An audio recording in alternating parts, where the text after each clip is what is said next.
туған тіл, и матур тіл, әткәм, әнкәмнең тілі.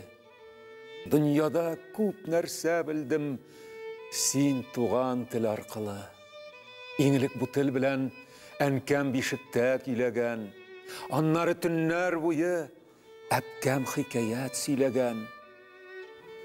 И туған тіл, һәр вакытта ярдәмең берлә синең, кечкенәдән аңлашылган шатлыгым, кайгым минем.